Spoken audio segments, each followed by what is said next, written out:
Bom dia a todos. Obrigada à comissão organizadora pelo convite para esse evento, que, aliás, está sendo de ótimo nível. Espero manter a expectativa. E obrigada a vocês também pela participação, por estarem aqui nessa manhã de sábado tão cedinho, né? Bom, quando me convidaram para dar aula nesse congresso e pediram para escolher um tema reumatológico, que eu sou reumatologista, além de acupunturista, eu logo pensei na osteoartrite. Por quê? Porque a osteoartrite é realmente a patologia articular mais frequente no mundo. E eu acho importante para os médicos acupunturistas, para nós todos, a gente ficar atualizado em relação às principais doenças que acometem os nossos pacientes. Em relação à acupuntura, a gente sabe que ela é usada rotineiramente em dor crônica e várias revisões sistemáticas apontam benefícios na osteoartrite. Inclusive, em alguns sites de pesquisa, até isentos, não relacionados à acupuntura, como o UpToDate, por exemplo, a acupuntura é um dos tratamentos não farmacológicos recomendados mesmo para a osteoartrite. Ah, tá ótimo, fica mais fácil, tá bem. Então, não somos só nós, acupunturistas, que achamos que a osteoartrite deve ser tratada com acupuntura. Grande parte da comunidade médica cada vez mais está realmente se convencendo disso. Mas aí vocês devem estar se perguntando, osteoartrite, por que ela está falando em osteoartrite? Não era osteoartrose? Bom, era. E, na verdade, esses conceitos estão mudando. Antes, realmente, a gente falava em osteoartrose, né? Então, nós temos aqui o prefixo grego, artroarticulação, ose, degeneração. Só que o conceito está mudando. Por conta de descobertas a nível molecular em relação à indução da osteoartrite, a gente sabe que existe um componente inflamatório, uma sinovite, presente desde o começo, mesmo que não aparente clinicamente. Então, nós temos essa falência articular, essa insuficiência articular, que é como considerada a osteoartrite, mas provocada não por uma degeneração simplesmente relacionada à idade, mas por essa complexa interação entre todos esses fatores, genéticos, metabólicos, bioquímicos, biomecânicos, e a gente tem na cartilagem um desequilíbrio entre anabolismo e catabolismo. Então, a gente tem um catabolismo muito maior, né, muito mais rápido do que o anabolismo. Daí a falência articular. Então, em reumatologia, a gente tem evitado de falar em osteoartrose, porque é um termo que, no momento, não corresponde mais à realidade. Fica um pouquinho como, em reumato, fica um pouco como o Voldemort da série do Harry Potter, né? Aquele que não deve ser mencionado. Osteoartrose está meio assim, você acaba tendendo a não falar esse termo, até porque realmente isso faz parte de um passado em termos de atualização. Para o nosso paciente, já não. Para o nosso paciente, a gente fala em artrose, porque a artrite, para ele, a osteoartrite, acaba representando um quadro pior. Eles sempre associam com artrite reumatoide. Então, a gente fala em artrose, podemos até falar informalmente aqui, vocês vão me ouvir falando artrose. O que a gente tende a evitar é osteoartrose. Se você for falar ósteo, fale osteoartrite ou artrose, tá? Bom, essas são as três estruturas comprometidas na osteoartrite. Então, a cartilagem articular, principalmente os condrócitos, o osso subcondral e a sinóvia. Aqui a gente tem os três componentes numa articulação normal e aqui numa articulação danificada. Os condrócitos participam intensamente desse processo, porque, na verdade, são principalmente eles quem liberam essas citocinas pró-inflamatórias. Elas são produzidas, liberadas por todos os três componentes, pelos sinoviócitos, pelas células do osso subcondral e pelos condrócitos da cartilagem. mas os condrócitos realmente são os principais. Então, essas citocinas pró-inflamatórias é que vão provocar uma reparação defeituosa, né?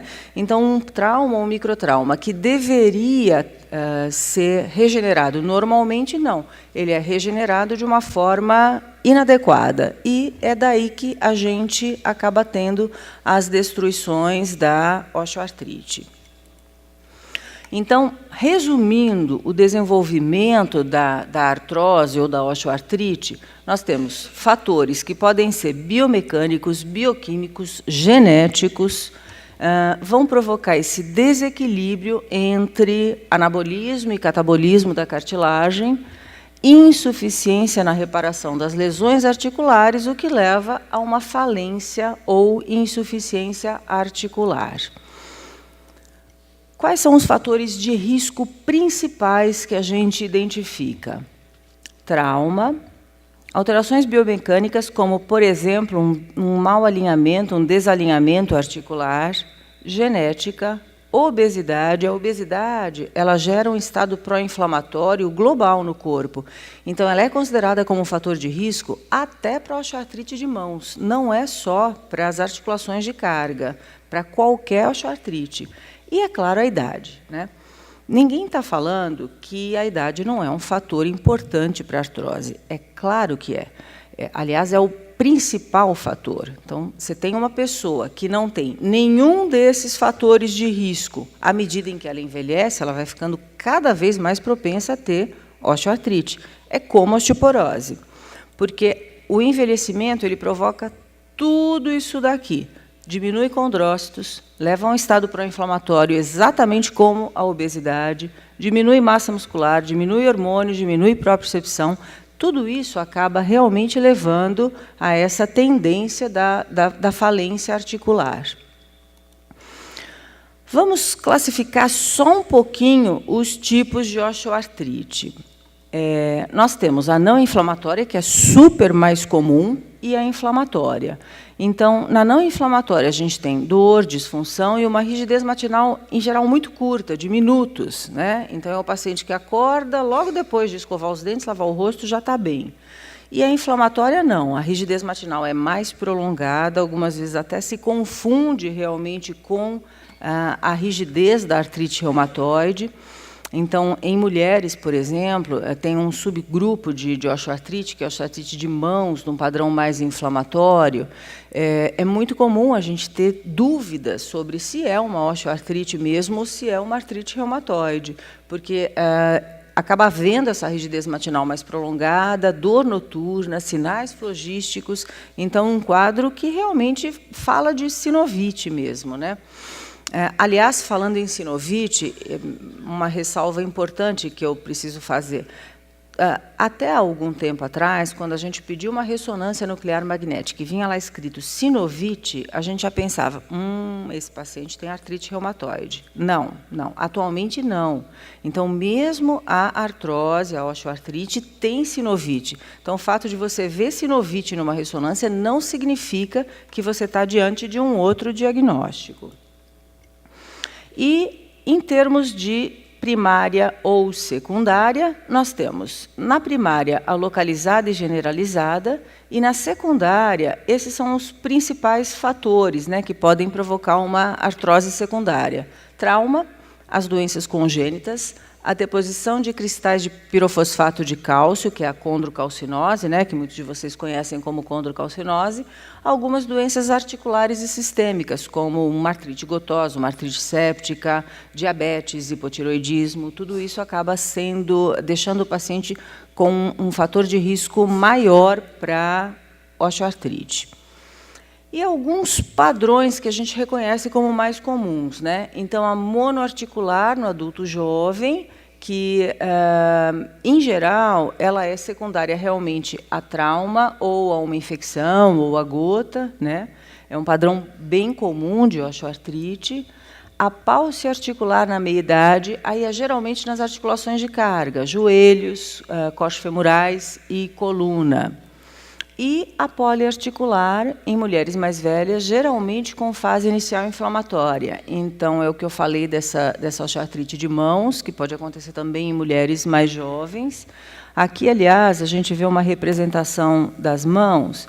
Então, só para eu relembrar vocês como fazer o diagnóstico diferencial de osteoartrite e artrite reumatoide. A osteoartrite acomete interfalangianas distais com os nódulos de Eberden. Acomete muito frequentemente as proximais, com esses nódulos de Bouchard. Então, o fato de ter um acometimento de interfalangianas proximais não significa que seja uma artrite reumatoide. E acomete também o polegar, a trapézio metacárpica. A gente tem a risartrose, né, do polegar. A artrite reumatoide já não, ela vai acometer punhos, interfalangianas proximais, que não são acometidas na osteoartrite, e as interfalangianas proximais. Então, a artrite reumatoide, ela poupa as distais. Aqui a gente tem, olha, dá para ver a inflamação aqui nesses nódulos de Eberden, né? Então, uma osteoartrite inflamatória, bem agressiva. Nesse tipo de caso, a gente acaba tendo que usar, inclusive, medicamentos imunossupressores, bem potentes, porque o quadro ele é rapidamente progressivo. Rapidamente eu não diria, mas ele é inexoravelmente progressivo se a gente não atua. Aqui a gente vê as características radiológicas, mais para frente eu vou mostrar com mais detalhes, mas só para dar uma pinceladinha: esclerose subcondral, pinçamento, os cistos subcondrais. Bom, sintomas, então, como a gente já está falando um pouquinho sobre isso: dor que piora com o movimento, melhora com o repouso, e a rigidez, que pode ser matinal ou não, de curta duração. Então, por exemplo, vocês que vão ficar aqui sentadinhos 2 horas vendo esse bloco de apresentações.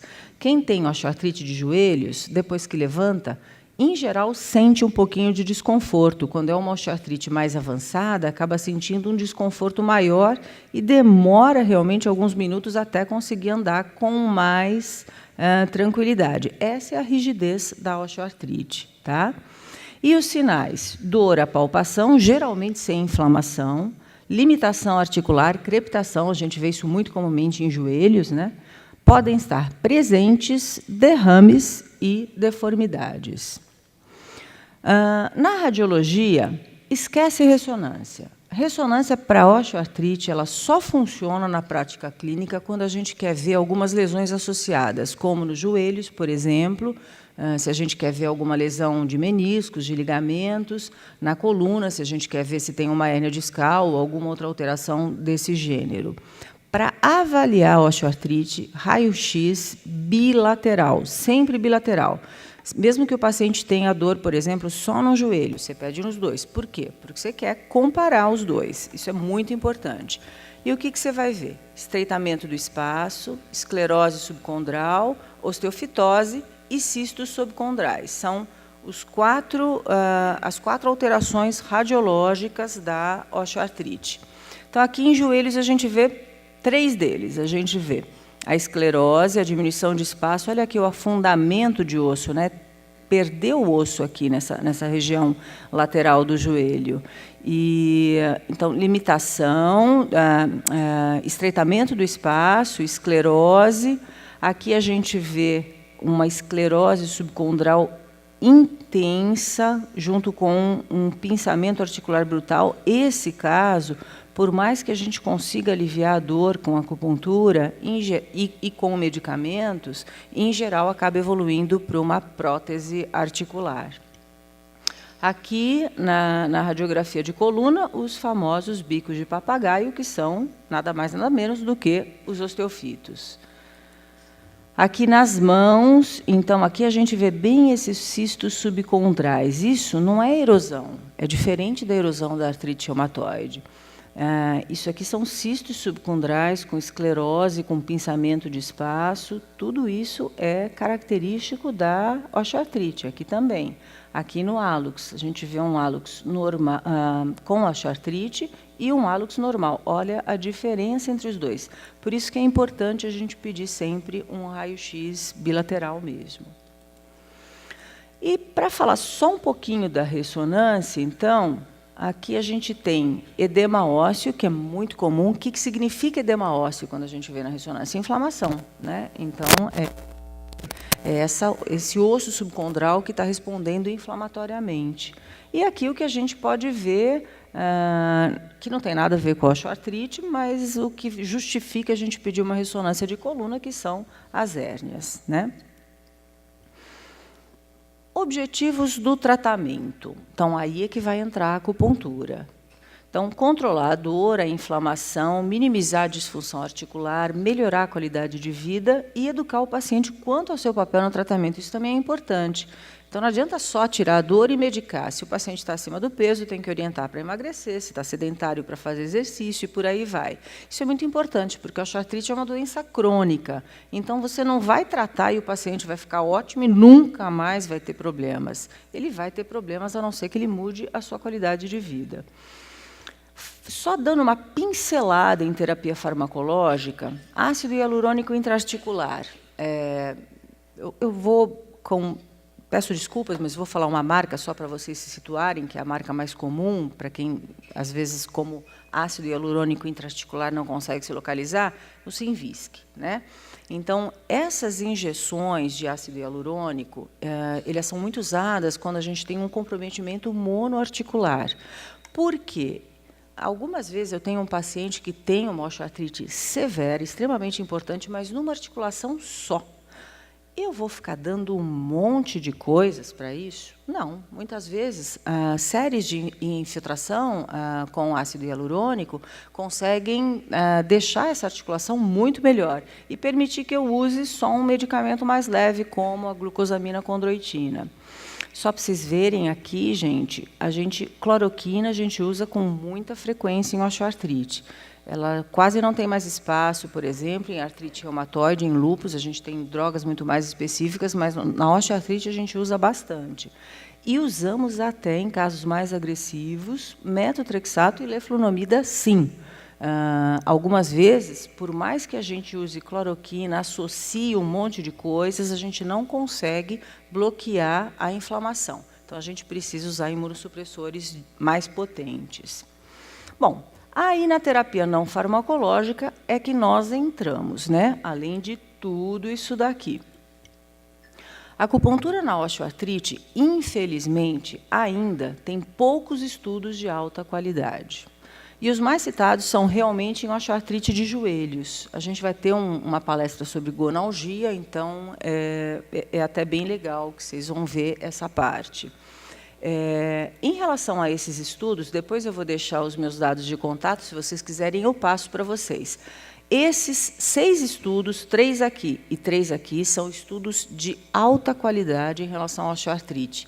Todos eles, acupuntura em osteoartrite, todos eles dizendo que a acupuntura é boa para a osteoartrite? Não, não necessariamente. Alguns deles até comprovando que não há efeito, que é igual a sham e por aí vai. Mas, de qualquer maneira, são 6 estudos de qualidade que são feitos em relação à acupuntura para a osteoartrite. Então, vamos lá agora falar sobre o controle da dor com acupuntura. A escolha dos pontos e a duração do tratamento vai depender muito do local acometido. Esses são os principais sítios de osteoartrite, né? Eu vou depois falar sobre cada um deles, mas a gente sabe que, além dos pontos específicos, sempre em dor, a gente pode recorrer à teoria dos meridianos, né? Então, localizando o meridiano que passa pela área dolorosa, eu, em geral, acerto. Então, é como a gente sempre diz, eu ouvi, não sei em qual palestra, nesse evento mesmo, você pode até errar o ponto, mas não erre o meridiano, né? Isso é muito importante. E as queixas correlatas, que em geral existem, porque a osteoartrite é uma doença crônica, então dá distúrbio de sono, dá cansaço, aumenta a sensibilidade dolorosa, então doenças crônicas em geral provocam uma sensibilização central mesmo, então você tem uma diminuição do limiar de dor. Aí você tem várias composições para melhorar o estado geral desse paciente. e aí depende da vivência de cada um de nós e do paciente que a gente tem. Então, aqui são alguns dos pontos que a gente usa, mas tem inúmeros que a gente pode usar, e até para um determinado paciente, variando entre eles, dependendo de cada fase. Tá? A severidade e cronicidade do quadro vai determinar a frequência das sessões e a duração total do tratamento. Em relação à duração do tratamento, a osteoartrite não é uma doença aguda. Então, eu não posso esperar resolver esse paciente com 2, 3 sessões, como eu faço numa lombociatalgia aguda, como eu faço numa bursite, por exemplo, de ombro. Então, esse tipo de tratamento, ele realmente vai ser um pouco mais prolongado e, frequentemente, o paciente vai ficar um tempo sem te procurar, às vezes até anos, e depois vai voltar, porque vai precisar novamente de mais tratamento. Vamos falar agora sobre alguns pontinhos básicos em cada área. Coluna. Então, esses são alguns dos pontos, existem muitos mais, mas eu separei esses só para a gente falar um pouquinho. Intestino delgado 3, do MAI 20. Pontos locais do meridiano da bexiga, a gente pode, inclusive, fazer à distância o fechamento do meridiano da bexiga, como a gente faz, né, com bexiga 2, 60, bexiga 11, 67. O bexiga 40, que é um ponto ROE, é um ponto legal para melhorar a dor, o GB 34. E esses dois extra, eu não sei quantos de vocês são familiarizados, essa é a nomenclatura da Organização Mundial de Saúde. Então, o extra B2 é o DIAD. O extra B2 é um conjunto de 17 pontos que fica do lado da coluna, meio tsum para cada lado, ao nível do processo espinhoso, desde T1 até L5. Então, são 34 pontos. Eu nunca vou agulhar os 34. Né? Eu vou pegar o pontinho, o pedaço da coluna dolorido, e vou, a partir daí, fazer o meu agulhamento, sempre em direção ao meio, a região axial, então oblíquo. Então, uma agulhinha olhando para a outra. O agulhamento dos DIAD tem um efeito analgésico muito bom. Outro ponto que tem um efeito muito bom, aí a gente, principalmente para a coluna lombar, especificamente para a coluna lombar, é esse extra UE7, é um ponto para lombalgia. Então, quando eu tenho uma lombalgia provocada por uma osteoartrite ou por qualquer outro motivo, eu posso e devo usar esse ponto. Então, é um conjunto de 2 pontos. Esse, quem não conhece, precisa começar a usar. A referência é a metacarpofalangiana e a prega do punho. Então, no meio desse espaço, eu pego 2 pontinhos, um entre segundo e terceiro metacarpos, e um entre quarto e quinto. O agulhamento é oblíquo, uma agulhinha olhando para a outra, formando um ângulo de 90 graus. Você faz esse agulhamento e, antes de agulhar localmente, você pede para o paciente se movimentar. Em geral, tem uma melhora inicial muito boa e depois você complementa. Quadris. Osteoartrite de quadril, ela não é uma das mais fáceis de tratar. Sorte que ela provoca miofacial de região glútea e tensor da face lata e adutores, porque aí a gente pode tratar exatamente essa miofacial e provocar uma melhora. Tá?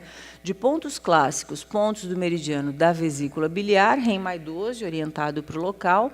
Esses extra points, eles são importantes, porque essa miofacial, realmente, ela costuma acompanhar, eu diria, invariavelmente, uma artrose de quadril, porque é uma doença crônica mesmo, altera a marcha, então, claro que você vai ter uma miofacial. Então, extra 68, que fica aqui, olha, terceiro ponto do triângulo equilátero, formado pelo trocânter maior, tubérculo isquiático, o terceiro ponto é esse extra 68. Extra 69, a gente já pega o vesícula biliar GB30 e o do MAI 2. Na linha média, extra 69. Extra 71, aí eu pego a ponta do cóccix e o trocânter, na linha média. Então, a gente vê que são 3 pontos que, na verdade, funcionam como ash points ou trigger points, né? Então, o agulhamento deles, além do vesícula biliar 30, é muito eficaz em miofascial de região glútea e que vai tratar essa nossa osteoartrite de quadril. É muito frequente uma sensibilização do tensor da face lata. Então, a gente tem, além do vesícula biliar 31, 2 pontinhos que ficam 2 tsum para frente, que é o extra 110, e 2 tsum para cima, que é o extra 111. Então, tratam também o tensor da face lata. Tá? E aí a gente pode usar inúmeros outros pontos, né? Mas esses eu acho que já dá para começar um bom tratamento quando a gente fala de quadril. Joelhos. Então, vamos falar do intestino grosso à distância, profundo, né? Dos pontos que todos vocês conhecem, que são para cercar joelhos, né? Vesícula biliar 34, estômago 34, baço pâncreas 9 e 10, bexiga 40, estômago 36. Escalpiana, o joelho responde muito bem à acupuntura escalpiana, área sensitiva, área motora e área sensitivo-motora de membros inferiores. E esses extra são adicionais, que eu posso usar e devo usar quando o meu tratamento com pontos clássicos está sendo insuficiente. Extra L1, conjunto de 2 pontos também do lado do estômago 34. O estômago 34 fica aqui, na região lateral do gastrocnêmio, do quadríceps. 2 tsum para cima da patela, vocês lembram, né? 1 tsum e meio para cada lado, fica esse extra LE1. Extra LE2 fica aqui em cima da patela, numa depressãozinha na borda superior. Para agulhar esse ponto, o joelho tem que estar fletido, né? Tem que estar flexionado. O agulhamento é perpendicular para baixo. Extra LE4,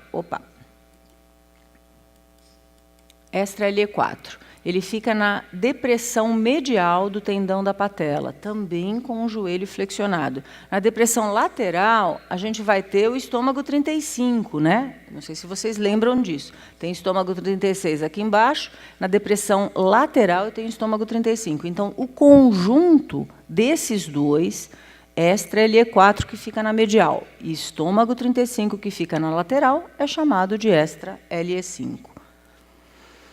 Bom, mãos. Mãos e pés respondem, além dos pontos clássicos e extras, muito bem à área de punho-tornozelo, tá?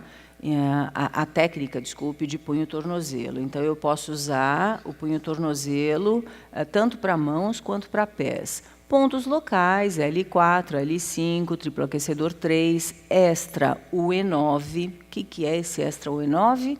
É um ponto, é um conjunto de 4 pontos que fica no dorso da mão, na transição da pele clara com escura. Eu não preciso agulhar os 4. Se eu tenho uma dor, por exemplo, aqui no dedo médio, eu posso usar só segundo e terceiro. A resposta é muito boa, tá? A esse agulhamento. É um ponto que a gente precisa ter um pouco de técnica para agulhar, porque se você escapa um pouquinho dele, você acaba provocando muita dor. Mas, desde que o agulhamento seja bem conduzido, o resultado é muito bom. Você consegue penetrar a agulha profundamente até o interior da palma da mão, tá?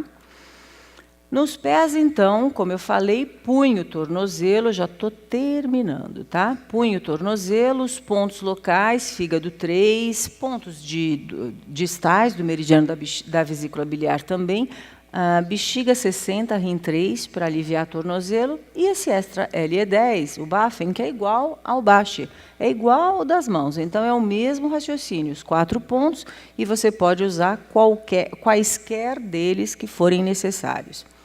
Bem, eu não coloquei aqui o tratamento com eletroacupuntura. É claro que nós, acupunturistas, sempre usamos quando acharmos necessário, né? Então, quando eu achar necessário, em qualquer um desses conjuntos de pontos, eu posso associar uma eletroacupuntura. Bom, com isso eu encerro. Eu realmente peço desculpas até por ter corrido um pouco, mas é muita informação para um período muito curto, mas eu espero que vocês tenham aproveitado. Seguramente, em relação aos pontos, eu acho que é mais ou menos aquilo que a gente faz o tempo todo.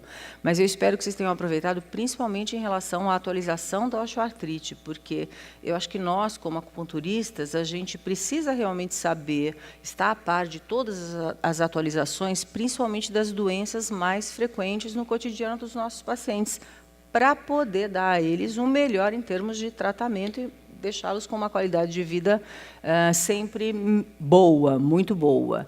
Esse casal aqui, seguramente, acho que tem um ótimo acupunturista. Aqui eu deixo meu contato, telefone, e-mail, fiquem à vontade para entrar em contato comigo se quiserem alguma referência depois. Muito obrigada.